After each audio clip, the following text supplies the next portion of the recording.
Each year, Paul Cameron over recent years has given his State of the Nation address at this point. I've only been here for a couple of months, so I don't have a State of the Nation. It's an opportunity for me to just reflect on a couple of things that I think I've seen and observed and learned. But can I just say that it's been a great privilege and a unique opportunity for me to be the Interim Executive Officer. For those who are ministers of local churches here today, you know what my reality has been for the past 30 years. It's revolved very much around the local church, my ministry. It's operated from Sunday to Sunday, and it's been fascinating for me to move out of that rhythm and step back and see the church from a different perspective and to look at our movement. And this has included interacting with a range of churches and ministers. Let me tell you, in case you didn't realise, we are such a diverse movement. We are increasingly multicultural. I've delighted in visiting many of our congregations that have a specific ethnic focus. We have churches of all sizes and many shapes. The health of our churches varies from congregation to congregation and for all sorts of reasons. But let me say that on the whole, I am incredibly optimistic about the future of our movement. Today, for a few minutes, I want to bring some personal reflections on our movement, and I'm going to do that by sharing with you a story, and it's a true story.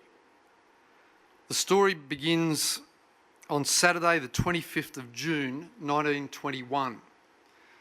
A man by the name of Richard decided to go fishing in the bay with a few of his mates.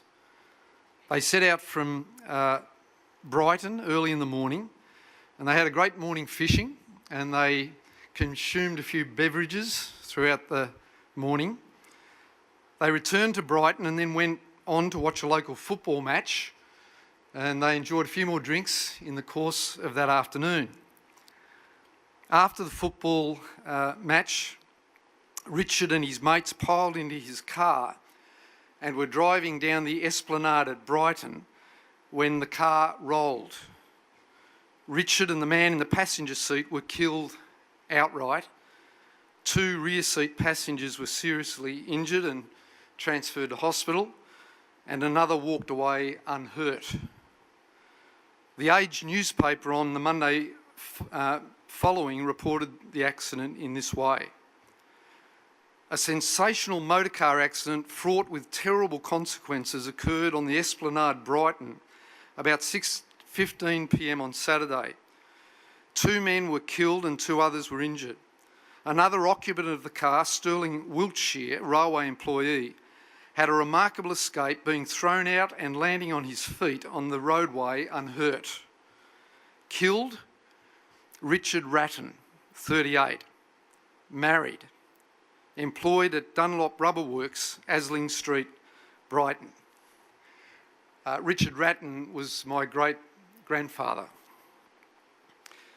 What the article in The Age did not report is that the police took the body of Richard Ratten back to his home in the police van and asked his 15-year-old son, Stanley, to come and identify his father's body.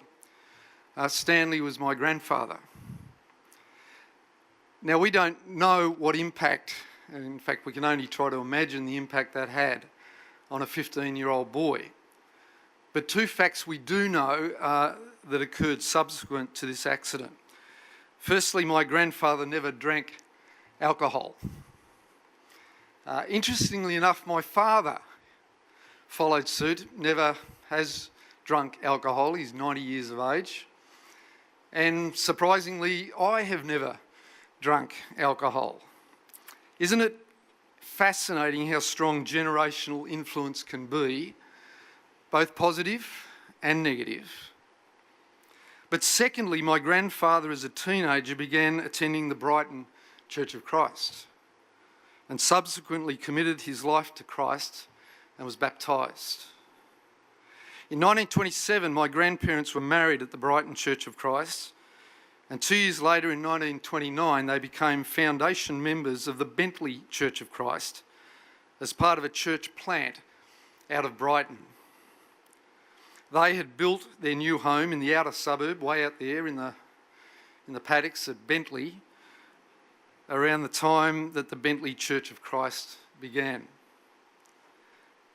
On the 5th of March 1932, the Bentley Church of Christ was built in one day.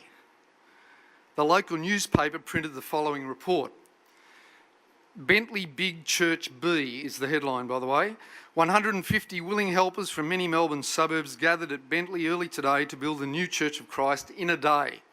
The structure is to be finished this evening with electric fittings installed, and the first service is to be held at 11 a.m. tomorrow. Now, pictures, a general view of the busy scene, women helpers who prepared tea for the workmen, and the sign painter finishing off the sign for the church. Now, coincidentally, this is one of my father's earliest memories. I spoke to him about it just this week, because the day this church was built was his 4th birthday. And he was very upset because his parents didn't allow him to go and help at the working bee. And so his memory of that day was standing at the back fence of their house, looking over the paddocks in the distance to the church being constructed during that day. Now we come forward a few years to 1945, and here is a photo of the board of the Bentley Church of Christ with my grandfather, third from the left. And as I said, this was 1945. Now you might well think, I haven't heard about the Bentley Church of Christ recently. Well, that is because it closed its doors in 1997. Here is a photo of the building today, which I'm pleased to say is still a church. It's a Greek Orthodox church. But how do we respond to the insight that this Bentley Church of Christ closed? I guess we could say, well, how sad. Here was a church that began with enthusiasm and promise. It had some wonderful days through the 40s and 50s, and by 1997 it was gone. A tragedy. But let me bring you forward in my story to April 2017. And the descendants of my grandparents, Stanley and Ina Ratten, gathered in Canberra for a Ratten family reunion. And there were 130 of us. We're pretty good breeders, the Rattens. But here's the thing. 90% of the adults in that photos are committed Christians today, serving God in churches all across Australia.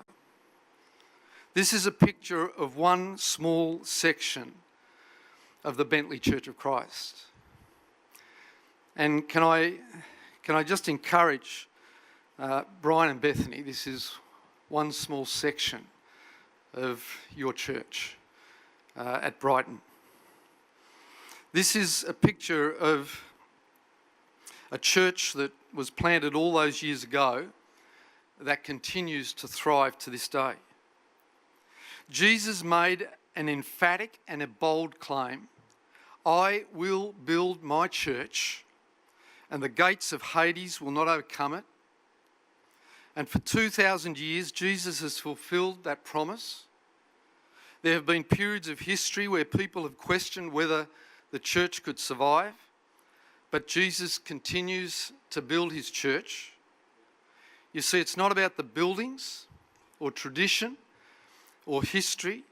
It never has been. Buildings will come and go. Local churches will have a life and then they will cease. Some are short, some are longer. But Jesus will continue to build his church. And I want to encourage those churches in our movement that have seen better days but are in decline to understand that your church continues to flourish in ways and places that you will only discover when you go to heaven. Jesus continues to build his church. The question is, will we join him in what he is doing? Karina reminded of this truth in what she shared with us just before. Here is the truth. Jesus will build his church with or without us. And Jesus will build his church with or sometimes in spite of us. And we must never allow our buildings, our history, or our traditions to stand in the way of Jesus building his church. And one of the opportunities we face as a movement, as I see it, is to leverage some wonderful resources that we have in terms of buildings to see new churches planted, new mission endeavours established. It is taking the faith and the vision of our forefathers and mothers and allowing the churches of the past to continue to flourish in the churches of the future as Jesus continues to build his church. So I want to finish my story by telling you about my niece, Erin, and her husband, Dale. Erin grew up in the church. Dale did not. He had no experience of the Christian faith. And so when they got married, the Christian faith and the church were not part of the equation. But last April, they attended our family reunion in Canberra. And as they drove home to Brisbane following the reunion, Dale told Erin that he thought it was about time they started attending church. And so they found a local church. I think it's a Wesleyan Methodist church near where they live. And in 2 weeks' time, on the 3rd of June, they are being baptised, having committed their lives to the Lordship of Jesus Christ. And Brian and Bethany, they're your latest converts. And they are the latest converts of the Brighton Church of Christ. Because Jesus said, I will build my church and the gates of hell will not prevail against it. And thank God we are part of that church.